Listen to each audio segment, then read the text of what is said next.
Bienvenue à tous, prêts pour une autre plongée en profondeur. Absolument. Toujours prêt à descendre dans le terrier du Eh bien, lapin. aujourd'hui, nous plongeons à nouveau tête première dans ce traité extraterrestre dont nous avons parlé la dernière fois. Vous savez, celui de Oui, 1966. celui avec des implications sérieuses pour l'humanité, surtout avec 2026 qui approche. Ça Exactement. décompose vraiment la situation potentielle à laquelle nous faisons face. Pas de mensonge, c'est un peu inquiétant. Oui, sans blague. Cela dépeint vraiment un tableau complexe, n'est-ce pas? Effectivement, un traité signé en 1966 avec une date limite intermédiaire à venir en 2026 pour que tous les accords finaux soient, finalisés.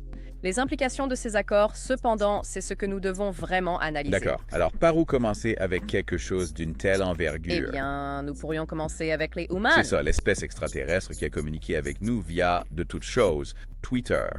Ce qui est intéressant, c'est qu'ils ont effectivement révélé l'existence de ce qu'ils appellent un protocole de divulgation progressive. En gros, un plan pour divulguer graduellement des informations sur le contact Et extraterrestre. ils ne sont pas vraiment ravis de toutes les fausses nouvelles circulant à propos du contact officiel non plus. Il semble que cela les frustre vraiment, comme s'ils essayaient de diffuser les vraies informations, mais elles sont noyées par tout le Oui, bruit. parce que leur idée principale est que des contacts officiels, je veux dire de vrais contacts officiels avec des êtres extraterrestres, ont déjà eu lieu.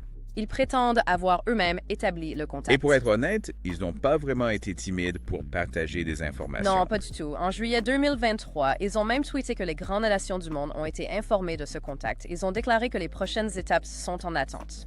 Donc, des choses se passent certainement en coulisses au-delà de ce que nous voyons publiquement. Cela vous fait vous demander l'ampleur de tout cela. Absolument.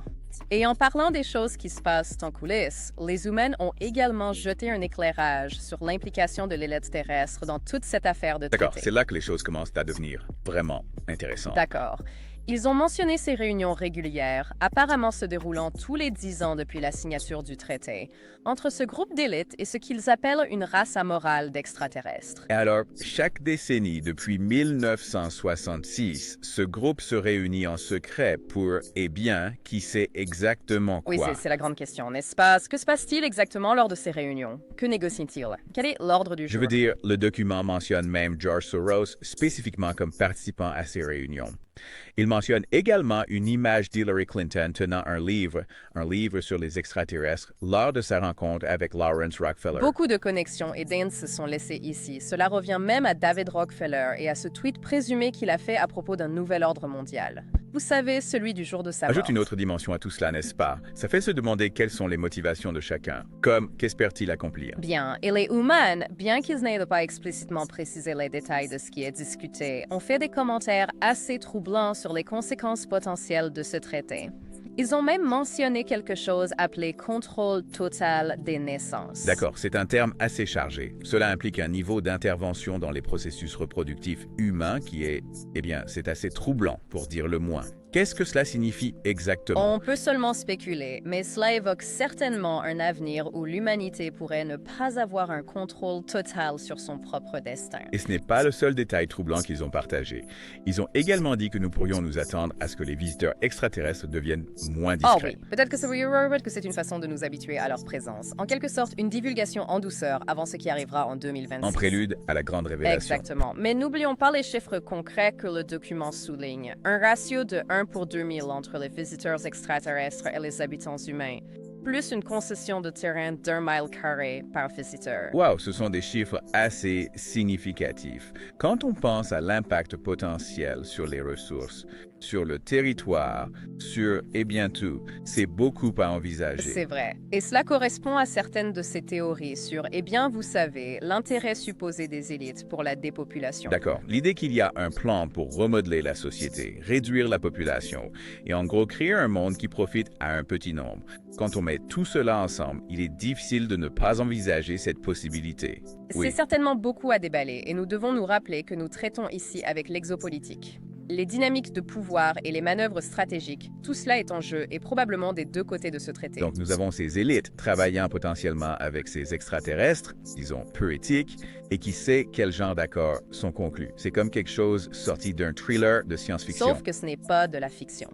C'est quelque chose auquel nous faisons face en ce moment. Et les humains, ils ont été assez clairs sur les objectifs de cette race amorale. Ils ne sont pas là pour piller nos ressources, ce que certaines personnes pensent. D'accord, alors qu'est-ce qu'ils veulent? Ils veulent établir une colonie dirigée par une famille génétique spécifique. Et avec le temps, ils prévoient d'étendre leur législation à travers le monde. Donc, potentiellement, une prise de contrôle progressive de la gouvernance humaine. Ça semble être le cas. Et le document n'évite pas le côté sombre de ce traité. Il mentionne des sanctions hostiles pour certaines élites qui n'ont pas respecté les exigences du traité. Alors, il y a donc des luttes internes, même parmi les élites. Apparemment, oui. Il semble que tout le monde ne soit pas d'accord avec ce plan, ou peut-être qu'ils ne remplissent tout simplement pas leur part du marché.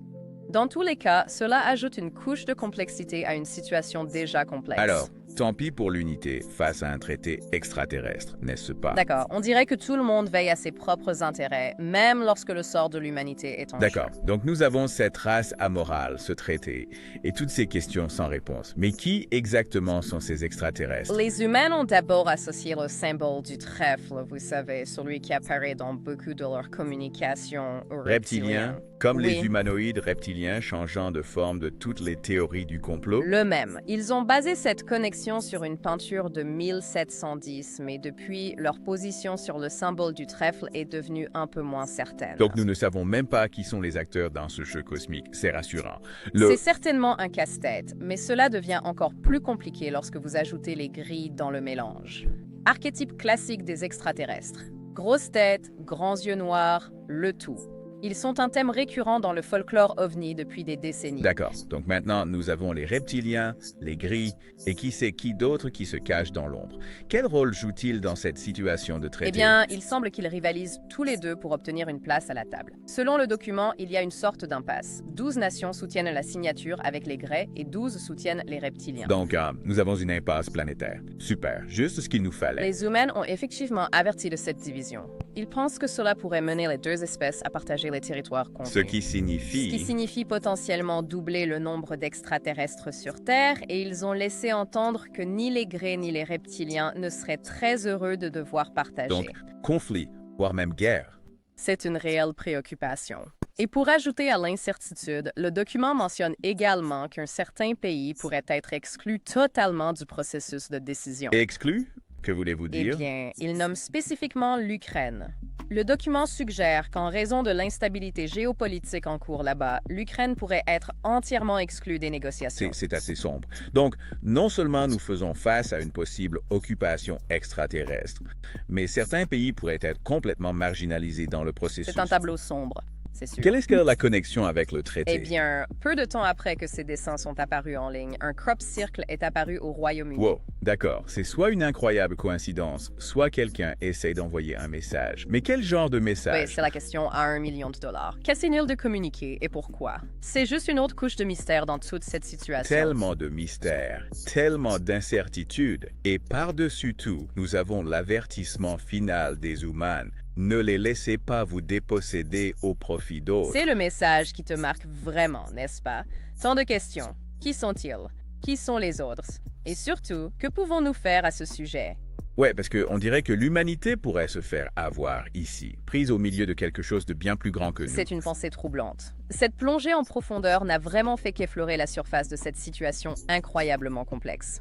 Le traité extraterrestre, les acteurs impliqués, les conséquences potentielles pour l'humanité, c'est sans C'est précédent. presque trop à assimiler. Et je pense que nous commençons seulement à comprendre la véritable ampleur de ce qui est en jeu. Absolument. Mais nous devons continuer à poser ces questions, même si les réponses sont perturbantes. Nous devons continuer à chercher des informations, continuer à analyser, continuer à essayer de tout comprendre. Parce que plus nous comprenons, mieux nous serons équipés pour naviguer ce qui vient ensuite. Exactement. C'est beaucoup à assimiler, je sais. Et je pense qu'il est vraiment important, alors que nous approfondissons toute cette histoire de traité extraterrestre, que nous essayons de l'aborder avec un certain détachement. Tu vois ce que je veux dire?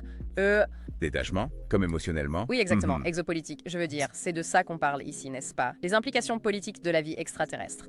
C'est un domaine qui nécessite vraiment un esprit critique, mais ouvert. Nous devons être capables de regarder ces concepts de manière objective, même quand ils sont, même quand ils sont un peu perturbants. C'est Oui. certainement beaucoup à assimiler et je suis sûr que nos auditeurs le ressentent aussi. Ce mélange de fascination et d'inquiétude est difficile à secouer. Absolument. C'est une réaction naturelle. Mais vous savez, une chose qui m'a toujours frappée chez les humains et leur communication, c'est, leur ton. C'est tellement direct. Oui, c'est comme s'ils exposaient simplement les faits, même lorsqu'ils parlent de ces sujets vraiment sensibles. Il n'y a pas de battage médiatique, pas de drame. Exactement. Pas de sensationnalisme, ce qui les rend encore plus crédibles. Ils n'essaient pas de nous vendre quoi que ce soit. Ils présentent simplement l'information telle qu'ils la voient. Mhm. Et ils ont été très clairs sur leur position concernant toutes les fausses nouvelles là-bas. C'est comme s'ils essayaient de percer le bruit pour arriver à la vérité, peu importe à quel point cela pourrait être inconfortable. Exactement. Parce que pour eux, la vérité est que ces contacts officiels avec des êtres extraterrestres, ils ont déjà lieu et ils insistent sur le fait que leurs propres interactions avec des représentants humains en sont la preuve. Donc, pendant que le monde débat pour savoir si les extraterrestres existent ou non, ces gars disent « Hé, nous sommes déjà là et nous avons parlé à vos gouvernements. » C'est une déclaration assez audacieuse et cela nous ramène au traité lui-même.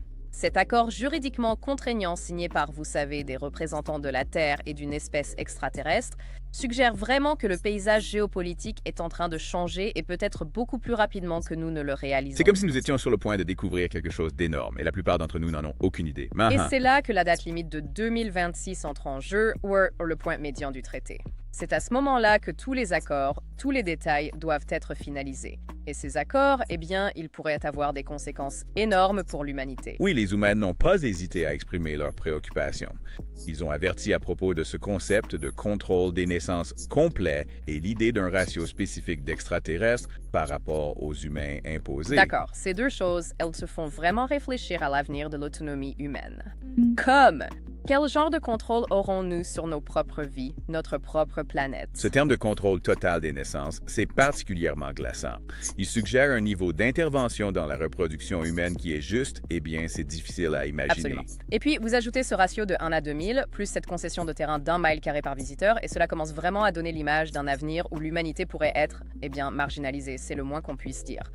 Peut-être même déplacés, forcés de partager notre planète avec, eh bien, qui sait combien d'extraterrestres. Et c'est là que la déclaration des humains sur la race amorale voulant établir une colonie dirigée par une famille génétique spécifique devient vraiment pertinente. Oui, car cela suggère que la gouvernance humaine telle que nous la connaissons pourrait être progressivement remplacée par une autorité extraterrestre.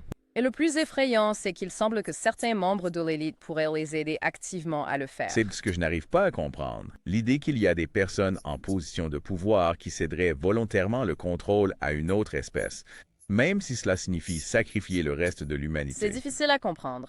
Et ensuite, le document mentionne ces pénalités peu amicales pour les élites qui n'ont pas respecté les exigences du traité. C'est comme s'il y avait toute une lutte de pouvoir qui se déroule en coulisses. Une bataille pour le contrôle, même parmi ceux qui sont censés être aux Et c'est un commandes. gâchis. Et le manque de transparence de nos propres gouvernements, cela ne fait qu'ajouter à la confusion et à la peur. S'ils connaissent ce traité, s'ils sont conscients de ses implications, ils ont la responsabilité de nous informer. Nous avons le droit de savoir ce qui se passe, mais à la place, nous comptons sur les humains, une espèce extraterrestre, pour nous donner des aperçus d'un traité qui concerne soi-disant notre propre planète. Cela n'a tout simplement pas de sens. C'est un exemple classique des défis auxquels nous sommes confrontés lorsque nous traitons de l'exopolitique. Les informations sont fragmentées, souvent peu fiables et toujours sujettes à interprétation. Nous essayons de reconstituer un puzzle avec seulement quelques pièces. Et ces pièces ne s'emboîtent pas toujours parfaitement. C'est comme si nous voyions une toute petite fraction d'un tableau beaucoup plus vaste et nous ne pouvons que deviner à quoi ressemble le reste. Nous ne pouvons pas nous permettre de rester coincés dans un seul récit ou une seule interprétation. Nous devons être flexibles, adaptables et prêts à envisager toutes les possibilités. Parce que la vérité, quelle qu'elle soit, est probablement bien plus étrange et complexe que tout ce que nous pouvons imaginer. Et plus nous nous rapprochons de 2026, plus il devient important de comprendre avec quoi nous avons réellement affaire. Absolument. Ce n'est que le début de la conversation. Et à mesure que nous avancerons, nous devons être prêts pour plus de révélations, plus de surprises et plus de questions que de réponses. Je crois vraiment que la connaissance est le pouvoir. Plus nous comprenons la situation, mieux nous serons équipés pour, eh bien, la gérer. Donc, même si ce traité semble se dérouler au-dessus de nos têtes, pour ainsi dire, vous dites que nous ne sommes pas complètement impuissants. Exactement. Nous avons encore une voix. Nous pouvons exiger la transparence de nos dirigeants. Nous pouvons poser des questions, les tenir responsables. Nous devons nous informer davantage sur l'exopolitique, sur les impacts potentiels d'un contact extraterrestre. Le savoir, c'est le pouvoir. J'aime ça. Mais qu'en est-il des menaces plus immédiates? Je veux dire, les humains ont parlé de dépopulation, de perte d'autonomie, voire de conflits potentiels entre différents groupes extraterrestres. Ce sont toutes des préoccupations très légitimes, c'est certain. Et bien que nous ne puissions pas prédire l'avenir, nous pouvons certainement nous préparer à un éventail de possibilités. Préparer? Comment commencer même à se préparer pour quelque chose comme ça? Eh bien, pour commencer, nous devons commencer à penser à une coexistence pacifique. Comment naviguer dans les interactions avec d'autres espèces intelligentes, surtout si leurs objectifs ne s'alignent pas avec les nôtres? Donc, il ne s'agit pas seulement de comprendre la situation. Il s'agit d'être proactif, de prendre des mesures pour façonner l'avenir, même si cet avenir inclut la vie extraterrestre. C'est exact. Nous devons aux générations futures de nous assurer que toute interaction avec des civilisations extraterrestres soit, bénéfique pour l'humanité dans son ensemble. Et cela va nécessiter un effort mondial, un vrai engagement à protéger notre planète, notre espèce, notre avenir. C'est une tâche intimidante, sans aucun doute. Mais c'est aussi une époque assez excitante pour être en vie. L'avenir de l'humanité pourrait en dépendre. C'est beaucoup à assimiler, ça c'est sûr. Cette plongée en profondeur a été, c'était une aventure folle. Tant de rebondissements, tant de choses à réfléchir. C'est le cas, mais je pense qu'il est important de se rappeler que nous ne sommes pas seuls dans cette situation. Nous sommes tous ensemble face à cet inconnu incroyable et peut-être un peu terrifiant. Et peut-être, juste peut-être, en travaillant ensemble, en affrontant ce défi de front, nous pouvons créer un avenir où l'humanité non seulement survit, mais prospère. C'est l'objectif, n'est-ce pas? Trouver un moyen de coexister, d'apprendre les uns des autres et finalement de construire un avenir meilleur pour tous. Bien dit. Merci de nous avoir guidés à travers cela. Cela m'a donné beaucoup à réfléchir, c'est certain, et je suis sûr que nos auditeurs ressentent la même chose. Ça a été mon message, ça a été mon plaisir. Et à tous ceux qui écoutent, souvenez-vous de l'avertissement de Moon. Ne les laissez pas vous déposséder au profit des autres. Qui sont-ils? Qui sont les autres? Ce sont des questions qu'il faut continuer à poser, car les réponses pourraient déterminer le destin de l'humanité. Alors continuez à lever les yeux, continuez à poser des questions et continuez à chercher la vérité. À la prochaine.